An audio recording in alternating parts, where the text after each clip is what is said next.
Welcome back to a Farmstead Field Trip. Today I'm in White Oak, Texas at high school. One of my granddaughters. Hi.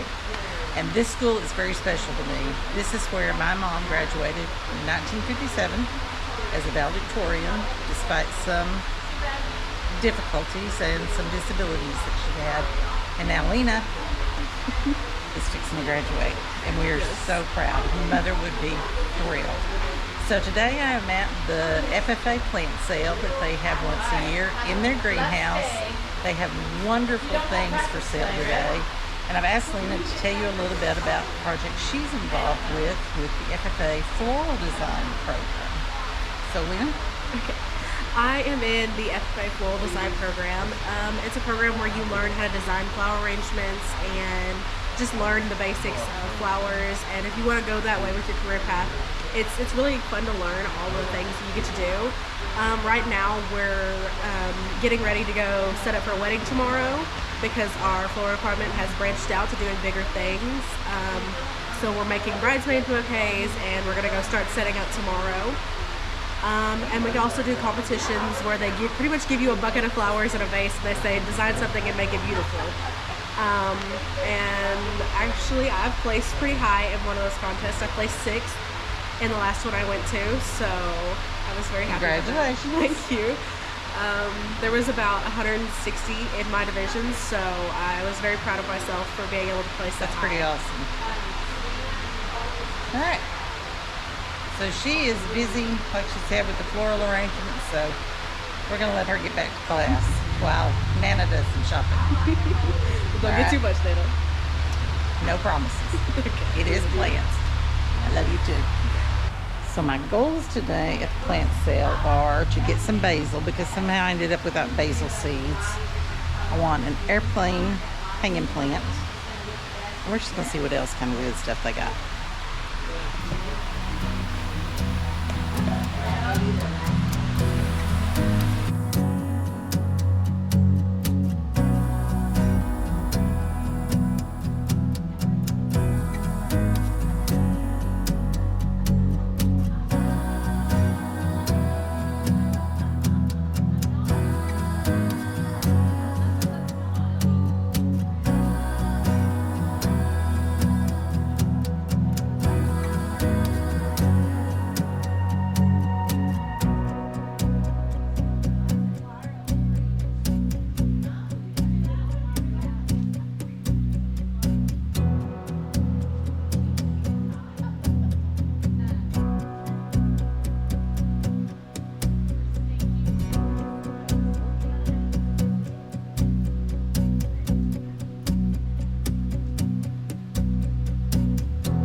Okay, so how we got started with collecting worm castings at the high school here is I met Dana Frazier at a Master Gardener conference, and she had the worm castings that Texas Organics was supplying.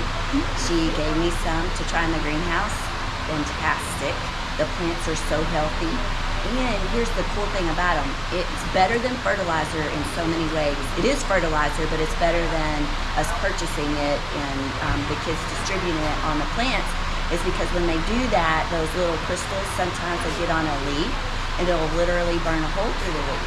And it makes the plants so healthy. In studies, they say that the insects will not attack the plants that have been treated with castings versus a field that just had fertilizer. Really? I have not heard that. So that's what they're saying. I love but that. For us, it has been, it's made the best difference in our plants. And so for the kids to learn the process, because we already had the final product, the horticulture department purchased this farm. And you slowly but surely add layers to it and build it up. And then the bottom, eventually, the goal is that we have the dry composting, but we also have a spout here that you could get like the worm tea. Like when it comes out, it literally is that dark color of so that would be like a tea. Yes. So I tried to mix this up and make a tea out of it, but it doesn't dissolve very good. So I haven't figured that part out yet. So we've just been mixing it in the soil. Okay. This is, I'm going to show you the top layer first. What's critical about the worms is that when the weather changes, like they will come out, like they'll escape. So you have to have all of the lids in order to keep them in here so they don't come out. So this is the plastic that also holds them in. So we've been feeding them paper and dried leaves. They say don't feed them anything green, like the green leaves. And so you can't really see them, they're hiding. But there's one right there. So we use, I'll open it up to the bottom and you'll see a bunch of them. So red wigglers are the kind to use, and kids are always amazed because they think it should be the great big ones that we use for fishing, and it's not. So this is the top layer. We just have added newspaper clippings, and then this is the bottom one. And you can see more, and they start to crawl up. So if you look at the bottom, so the kids just put 2 pieces of newspaper down a day or 2 ago, and they took pictures to see how long it takes for them to eat it. Because to me, it seems like it's really fast, but we can, I'm gonna squish them. But look right here. Miss E. Look at all of them. Nice. I know, right? It's our worm. That- Your worm farm. Oh, wow. How cool is that? So maybe one day we'll have enough worm poo we can have our own worm cast. That's the goal. We could sell our own.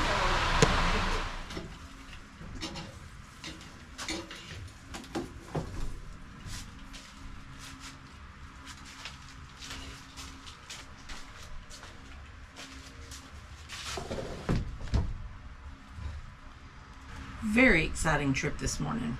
That was a lot of fun. We got our worm castings from Texas Organics that they had allowed the school to sell. Yay, excited to use those. An aloe vera plant to replace my aloe vera plant that I kind of let die during the winter. We have some dianthus, and this is a variety mix. We have some basil, lots of little basil plants in that one. So that'll be fun to plant out.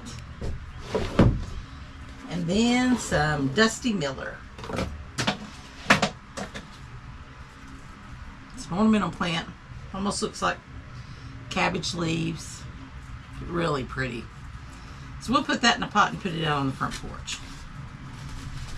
And then I got this hanging basket, the airplane plant, which already has some baby shoots on it that you can cut and root some new ones. Pretty one of those. And then down the street there is a produce stand, and they have really pretty plants as well. And this is a pretty purple one, something I've never seen before, and I'll have to look it up and figure out what it is. That. And a Gerber daisy, because I love Gerber daisies. So there we are. A successful morning plant shopping trip. Special thank you to Mrs. E and to Alina for sharing with us this morning. And I really enjoyed it. So, till next time, thanks for watching.